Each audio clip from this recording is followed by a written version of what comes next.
research is about primarily stem from this virus, which is constantly in mutation.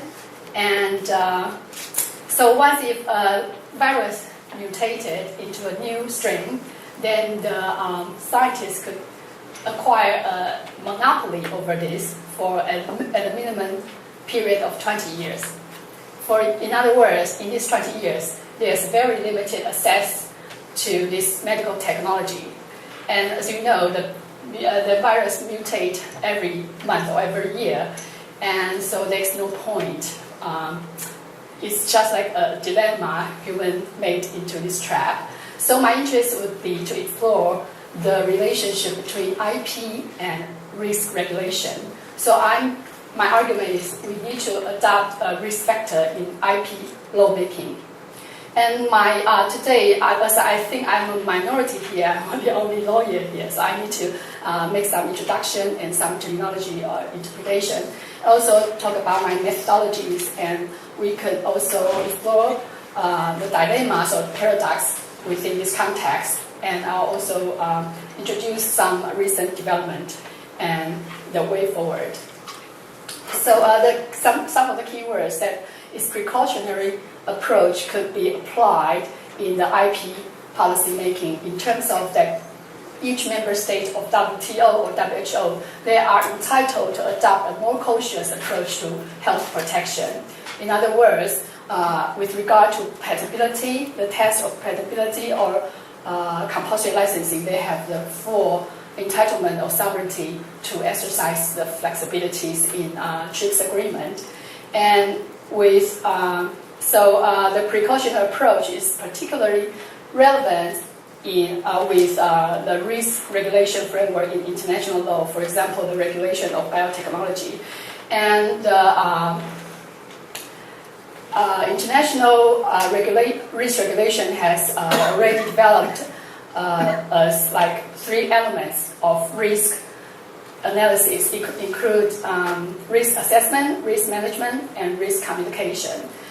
And for risk assessment, I would relate this to WHO recommendations in each pandemic frameworks. So in consideration of patent granting, WTO recommendation would be a timely and convincing source for IP policy making.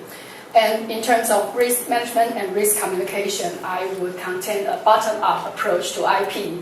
In other words, we need to listen to a patient's voice or minority's voice, not only for those who are in suits to be able to in a position to influence IP lawmaking, but also the public engagement factor. And in defining the domain of patent protection, I look into the both pre-grant measure and post-grant measure, like patentability test and compulsory licensing and pre-grant opposition or post-grant opposition. And I'm analyzing primarily the TRIPS agreement in the WTO regime, because the WTO regime requires member states to provide at a minimum period of 20 years protection of patents. With regard to the risk regulation, I also adopt a risk framework in WTO regime from SPS and TBT agreements. So in order to harmonize the risk regulation in WTO, the risk mechanism in SPS could be transplanted into TRIPS. And I've read some of the reflections about IP. For example, the previous Nobel Prize winner, Stiglitz, he already commented that there's a growing consensus about economists that the current IP regime actually stifles innovation. And he further commented in a recent article of how intellectual property reinforces inequality. He says that a global intellectual property landscape that is currently very heavily shaped by corporate interests. In other words, it's pharmaceutical companies. And there's another lawyer in international economic law, Simon Lester. He also questioned, why should a patent term be 20 years rather than 10 years or 30 years? And why is that American government be pushing other countries to adopt this model? And is there any other options for a developing country or underdeveloped country to consider IP as an incentive to innovation? So here comes the question, a very provocative question. And this is a very generic and essential question, such as what is the right balance between innovation and assets? Actually, we have read some literature discussing or reviewing the incentive function of IP. Is that the right force for innovation? And what is the right innovation? Because Stiglitz also criticized that the recent economic downturn is due to wrong innovation. So then in the World Trade regime, how do you embody human rights claim? Human rights claim or national security, health security, such kind of non-economic values are not very easily to be quantified. So it's difficult to claim or to legitimize a trade barrier on the basis of national security. So you have to develop an objective scheme for measuring these non-economic values. And we also need to ask what is the risk relationship between science and IP, and what about risk analysis in regulation of technology? Can it be adopted into pharmaceutical patent protection? And to what extent WTO member states can use the inbuilt flexibilities of IP in accordance with their development levels of development? And the methodology I use this is deriving from my doctoral work, and I use the jurisprudence of dealing with a public health emergency in the WTO. So I look into three major WTO agreements. One is the major one is TRIPS, and then I use the methodology in SPS and TBT agreements, and particularly using a precautionary lens to examine whether a technology should be banned, should be made more accessible or should be restricted. And compulsory licensing basically is a government use license, which is a force sharing mechanism for a health technology, and it creates very controversial debates in international settings. And I also look into the rights and obligations in WTO law in terms of the member states at the level of IP right holders, that is pharmaceutical companies, and the expectation of the public, that is general patients as the majority of the consumer. So basically they have respective rights and obligations within this framework. But the thing is, what is the right expectation for the public? And how do you define a public's expectation? And so we encounter quite a lot of dilemmas or the crossroads or the paradox here.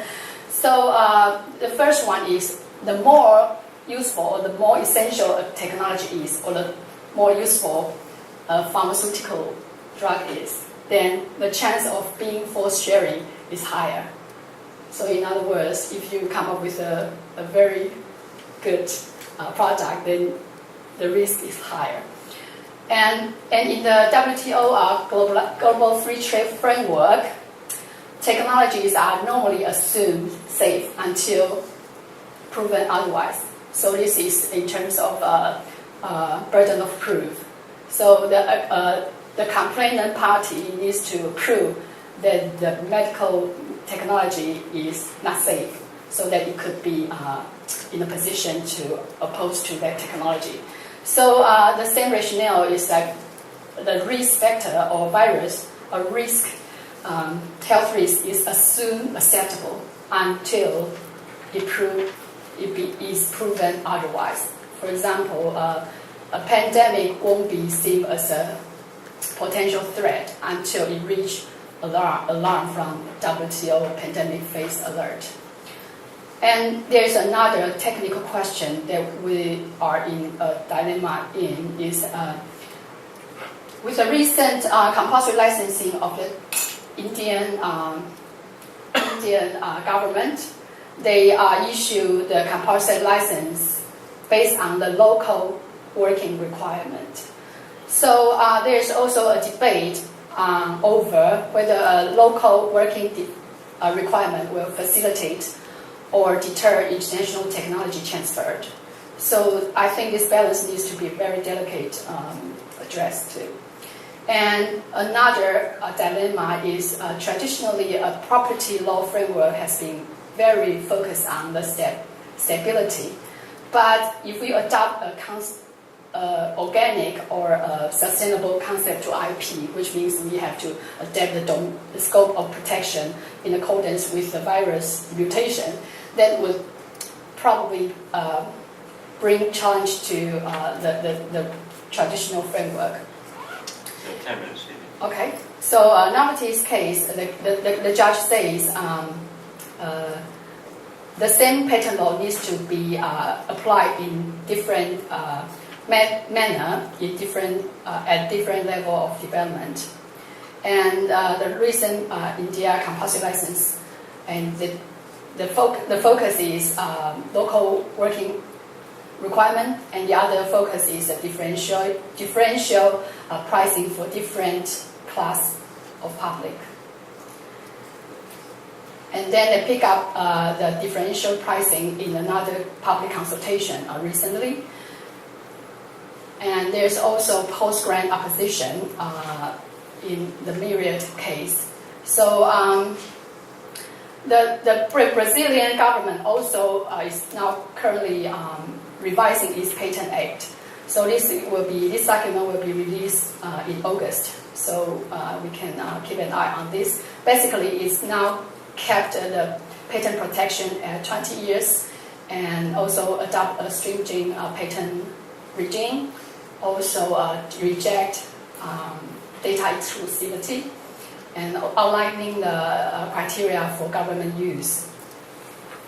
So the way forward, I would say that we need to consider innovation beyond IP, especially like government funding research or the different price system. And we need to consider that within the global free trade framework, organic IP approach to IP is favorable. So it needs to be acted or triggered in accordance with different levels of development. And there is also a need to adopt a fast track to file a petition.